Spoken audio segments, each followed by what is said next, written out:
కూటమి ప్రభుత్వానికి రాష్ట్ర వ్యాప్తంగా ప్రజలు ఇచ్చినటువంటి తీర్పుని గౌరవిస్తూ రేపు ఏర్పాటు అవుతున్నటువంటి ప్రభుత్వానికి కాబోయేటువంటి ముఖ్యమంత్రి చంద్రబాబు నాయుడు గారికి అలాగే వారితో పాటు కలిసి కూటమిలో ఉన్నటువంటి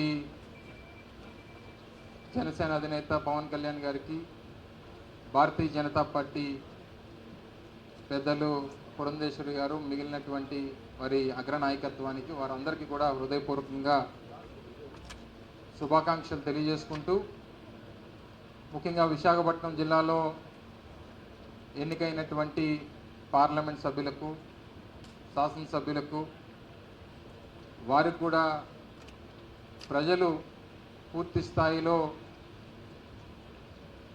అఖండమైనటువంటి మెజారిటీలను ఇచ్చి వారిని గెలిపించినటువంటి సందర్భంలో వారికి కూడా హృదయపూర్వకంగా అభినందనలు, శుభాకాంక్షలు ఈ సందర్భంగా తెలియజేస్తూ ఉన్నాం. ముఖ్యంగా రాష్ట్రానికి సంబంధించి ప్రజలు ఇచ్చినటువంటి తీర్పుని చాలా సందర్భాల్లో అనేక వేదికల మీద కూడా చెప్పడం జరిగింది. ఏదేమైనప్పటికీ ప్రజాస్వామ్యంలో ఎన్నికల్లో ప్రజలు ఇచ్చినటువంటి తీర్పుని గౌరవించాల్సినటువంటి బాధ్యత ప్రతి ఒక్కరి మీద ఉంది.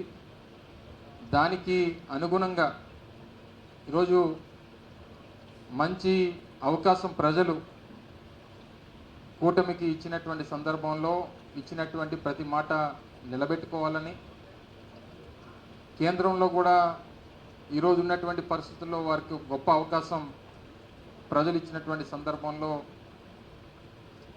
అనేక అవసరాలు రాష్ట్రానికి సంబంధించినటువంటి వాటిలో గత 2 పర్యాయాలు ఏదైతే పరిస్థితుల్లో కేంద్రంలో ఉన్నా దానికి భిన్నంగా ఈసారి రాష్ట్రానికి అవసరమైనటువంటి అనేక అంశాలు సాధించుకునేటువంటి దానికి అవకాశం కూడా ఈ సందర్భంలో వచ్చినటువంటి తరుణంలో అన్ని రకాలుగా కూడా రాష్ట్ర భవిష్యత్తు విషయంలో దాన్ని ఉపయోగించుకునేటువంటి దిశగా పనిచేయాలని చెప్పి కూడా ఈ సందర్భంగా కోరుకుంటూ ఉన్నాం.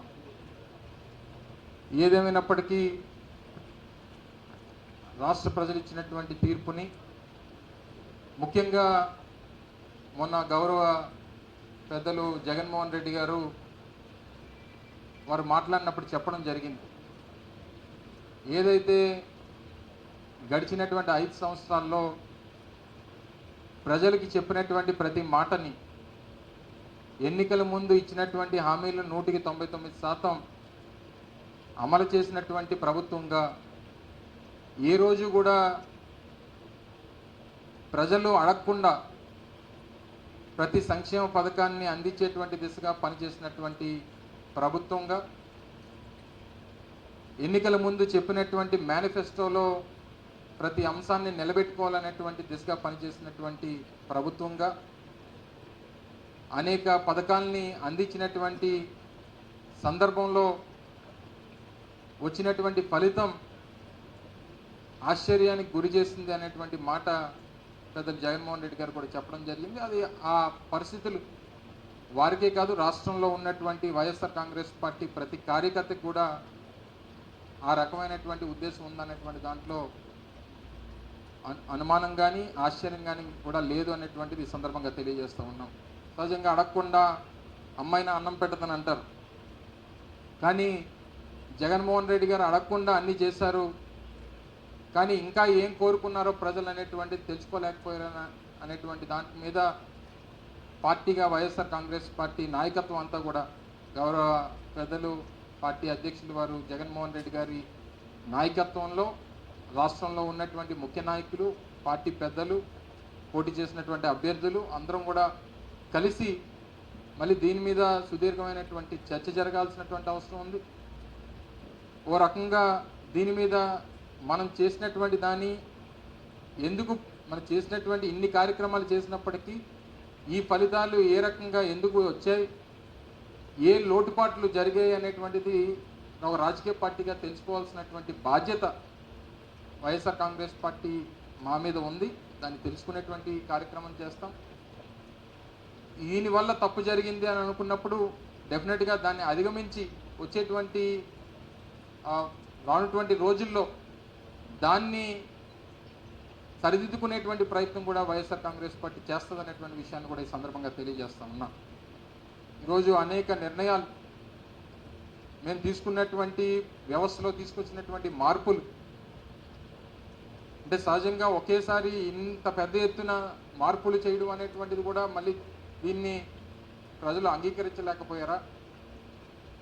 అంటే ప్రభుత్వం గతంలో ఉన్నటువంటి ప్రభుత్వాల దగ్గరికి వెళ్ళి పనిచేసుకునేటువంటి పరిస్థితి దగ్గర నుంచి ప్రభుత్వాన్నే వారి కాళ్ళ దగ్గర తీసుకొని వచ్చి పెట్టడమే తప్పయిందా, లేదా ప్రతి పథకాన్ని వారి ఇంటి దగ్గర తీసుకొని వచ్చి చేర్చేటువంటి దాంట్లో అంత విజయవంతంగా చేర్చినప్పటికీ దాన్ని ప్రజలు అంగీకరించలేకపోయారా?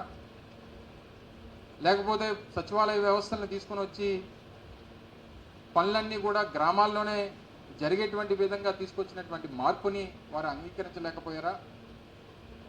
లేదా వాలంటీర్ వ్యవస్థను తీసుకొని వచ్చి వచ్చినటువంటి ప్రతి పథకాన్ని ఇంటి దగ్గరికి గడప దగ్గర తీసుకుని వెళ్ళి ఇచ్చినటువంటి దాన్ని వారు స్వాగతించలేకపోయారా? ఇలాగ అనేక రకాలైనటువంటి మార్పులు స్వతంత్రం వచ్చిన తర్వాత వ్యవస్థల్లో ఇన్ని మార్పులు తీసుకురావడం అనేటువంటిది గతంలో ఎప్పుడు జరగలేదు.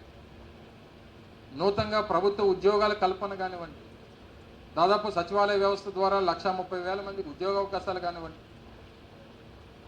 అలాగే ఆర్టీసీకి సంబంధించినటువంటి ప్రభుత్వంలో విలీనం చేసేటువంటి దాంట్లో కానివ్వండి,